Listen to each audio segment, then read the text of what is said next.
राधे राधे महाराज जी। महाराज जी, अपने किसी प्रिय को खो देने के बाद हृदय में उमड़ती हुई दुख और शोक और ग्लानि, शंका, तड़फन को कैसे शांत किया जा सकता है? ज्ञान के द्वारा। अज्ञान में मोह से ग्रसित होकर के सारा संसार दुखी हो रहा है। जब तक ज्ञान नहीं होगा तब तक रोना नहीं होगा। कौन हमारा है? सब में भगवान विराजमान है। वही जब अंतर ध्यान हो जाते हैं तो कहा जाता है मर गया, और जब वही चैतन्य रूप होते हैं तो कहा जाता है जिंदा है। अब हमारे गर्भ से प्रकट हुआ या हमारे घर में प्रकट हुआ तो हम मान लेते हैं हमारा है। वो चैतन्य घन परमात्मा अपने कर्मों का भोग भोगने आता है और फिर चला जाता है। उसका किसी से संबंध नहीं रखता। हम अपनी तरफ से संबंध मानकर रोने लगते हैं। पांच तत्वों में विलीन हो गए और आत्मा कर्मों को लेकर नए जन्म में चला गया।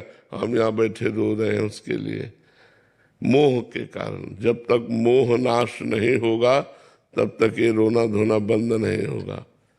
इसका नाम मृत्यु लोक है। यहाँ सब मरेंगे, चाहे जो कोई हो, चाहे दुरात्मा हो, चाहे महात्मा अच्छा हो, चाहे बुरा, सबको यहाँ शरीर छोड़कर जाना पड़ेगा। फिर रोना क्यों? किस लिए रोना?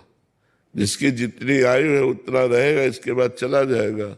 जो पहले से तैयार न थे पछता पछता कर चले गए।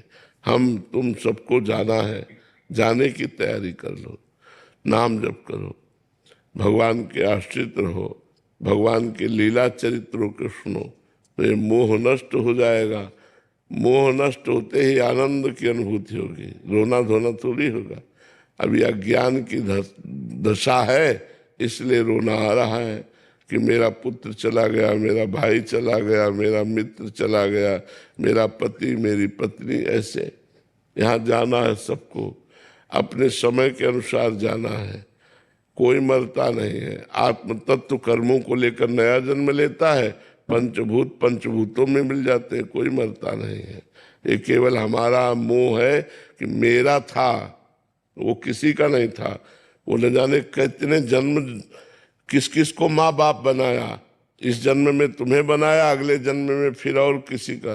तो ये सब मायाकृत है, इसलिए रोइए मत, नाम जप कीजिए और उस जीवात्मा को भी शांति मिले।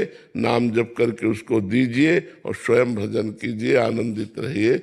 मोह मत कीजिए, नहीं तो मोह तो बहुत ही दुखदायक है। मनोज साहू जी, भोपाल से।